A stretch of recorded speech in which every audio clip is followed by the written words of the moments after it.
જે આપનો પરિચય ને આજે જિલ્લા પોલીસ વડાની કચેરી આવ્યા શા માટે આવ્યા છો? દિનેશભાઈ રાઠોડ, એડવોકેટ છું. ગુજરાત પ્રદેશ કોંગ્રેસ અનુસૂચિત જાતિ વિભાગના મહામંત્રી છું. છેલ્લા 3 દિવસથી નડિયાદ પશ્ચિમ વિસ્તારમાં અનુસૂચિત જાતિની જે બહેનોની હોસ્ટેલ છે એ હોસ્ટેલ ઉપર અજાણ્યા તત્વો દ્વારા જે પાછળ ઘૂસીને લોકોને હેરાન કરવાનો, માનસિક ત્રાસ આપવાનો જે બનાવ બનેલો છે એ અનુસંધાને અમે આજે ડીએસપી સાહેબને આવેદનપત્ર આપવા માટે આવ્યા છે. આ સંવેદનશીલ સરકાર અને ખૂબ જ 30 વર્ષથી અહીંયા સતત રાજ કરતી સરકારને અમારો પ્રશ્ન છે કે બહેનો દીકરીઓ આપણા રાજ્યમાં સલામત કેમ નથી, એમાં પણ ખાસ કરીને અનુસૂચિત જાતિની મહિલાઓ સાથે આવું કેમ? નડિયાદ શહેર છે, સારું શહેર છે, શિક્ષિત શહેર છે અને શિક્ષણની નગરી છે. શિક્ષણની નગરીમાં અને શિક્ષણમાંની હોસ્ટેલમાં અનુસૂચિત જાતિની મહિલાઓ જે બહેનો છે ત્યાં જ આવા બનાવો કેમ બને છે? હું સીધો પ્રશ્ન પશ્ચિમ પોલીસને પણ પૂછવા માંગુ છું કે અગાઉ જ્યારે પશ્ચિમ પોલીસમાં જે આ બનાવો બનેલા છે ત્યારે તરત ગુનાઓ ડિટેન થઈ જાય, આરોપીઓ ડિટેન થઈ જાય, કાર્યવાહી થાય, વરઘોડા કરવામાં આવે. 31st હોય ત્યારે ડ્રોન કેમેરાથી આરોપીઓને શોધવાના પ્રયત્નો કરે છે. તો આવા બનાવો બને છે, અતિ ગંભીર બનાવો બને છે. અમને તો ખૂબ દુઃખ થયું છે, અમે દુઃખની લાગણી અનુભવી છે. તો આવા બનાવો સમયે ત્વરિત કાર્યવાહી કરવામાં કેમ નથી આવતી? આવા આરોપીઓની તાત્કાલિક ધરપકડ કરવામાં આવે, એમની ઓળખ કરી એમના પણ વરઘોડા કરવામાં આવે, સખતમાં સખત કલમો હેઠળ ગુનો દાખલ કરી અને એમને જેલ ભેગા કરવામાં આવે એવી લાગણી અને વિનંતી સાથે અમે અહીંયા આવ્યા છીએ. જે આપનો પરિચય ને આજે જિલ્લા પોલીસ વડાની કચેરી આવ્યા છો?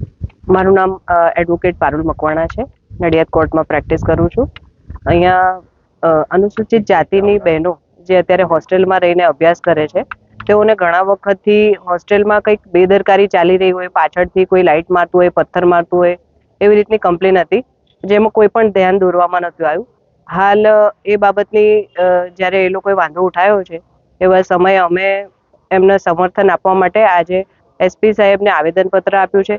જે પણ આરોપીઓ છે એમની તાત્કાલિક ધોરણે ધરપકડ કરવામાં આવે. જે બહેનો દીકરીઓ ત્યાં અત્યારે હાલ રહી છે, જેમને ભયના માહોલ લાગી રહ્યા છે, તેઓને કાઉન્સિલિંગ આપવામાં આવે અને એ લોકોને અલગથી તપાસ માટે કંઈક અલગ ટીમ મૂકવામાં આવે એવી અમે એસપી સાહેબને રજૂઆત કરી છે. મારું નામ રસિકભાઈ ચાવડા, હું ખેડા જિલ્લા કોંગ્રેસના એસસી એસટી સેલનો ચેરમેન છું. આજે અત્રે અહીંયા નડિયાદ મુકામે પશ્ચિમ વિસ્તારમાં જે અનુસૂચિત જાતિની છાત્રાલય આવેલી છે દીકરીઓની, એમની મુલાકાતે આજે અમે ગયા હતા. ત્યાં આગળ સ્થળ અને પરિસ્થિતિનો અમે અભ્યાસ કર્યો અને દીકરીઓને જે તકલીફ પડે છે એની બી અમે એ દીકરીઓને પૂછપરછ કરી. ત્યાં આગળ એ વિસ્તારમાં અમુક અસામાજિક તત્વો છે એ ત્યાં પાછળથી પથ્થર મારે છે, બેટરીઓ મારે છે અને ઉપર એમનું જે પ્રિમાઇસીસ છે એમાં દોડાદોડી કરીને એક ભયનું વાતાવરણ ઊભું કરે છે, જેનાથી દીકરીઓ સતત છેલ્લા 3 દિવસથી માનસિક ત્રાસ અનુભવે છે. અને એના માટે અમે આજે એમની મુલાકાત લીધી હતી અને ત્યાં વોર્ડન બેનને બી અમે સૂચનાઓ આપી છે કે વોર્ડન બેન તમે આ બધી વસ્તુઓની દરકાર કરો અને જ્યારે બી આવો કંઈક બનાવ બને તો સ્થાનિક આગેવાન, પોલીસ આ બધાને જાણ કરો. અને પોલીસને બી અમે આજે અધિક્ષક સાહેબને અહીંયા પોલીસ અધિક્ષક સાહેબને મુલાકાત લીધી અને જાણ કરી છે કે આ બધી બાબતોએ ત્વરિત એક્શન લેવાયું જોઈએ. જ્યારે 31st કે એવું કંઈ હોય ત્યારે આપણે પાર્ટીઓને પકડવા માટે જો ડ્રોન કેમેરાનો ઉપયોગ કરતા હોઈએ તો આવા પ્રસંગોએ જ્યારે આપણે સરકાર મહિલા સશક્તિકરણની અને બેટી બચાવો અને બેટી પઢાઓની વાતો કરતી હોય તો આ બેટીઓને ભણવા માટેનો માહોલ, જે ડરનો માહોલ ઊભો થયો છે એ ડરના માહોલમાંથી બહાર કાઢવી જોઈએ અને ત્વરિત એક્શન લેવાવી જોઈએ.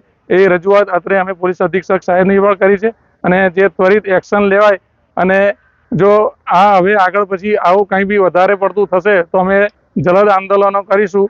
એ અમારા દિનેશભાઈ અને અમારે ચર્ચાઓ થઈ છે અને કોંગ્રેસ સમિતિમાં પણ આ ચર્ચા થઈ છે કે આગામી કોઈ પણ આ પ્રશ્ન બને તો આપણે જલદ આંદોલનો કરવા પડશે. કેમ કે આ જે પ્રશ્નો જે છે એ અનુસૂચિત જાતિની દીકરીઓની છાત્રાલય ત્યાં જ મોટા ભાગે ઊભા થતા હોય છે.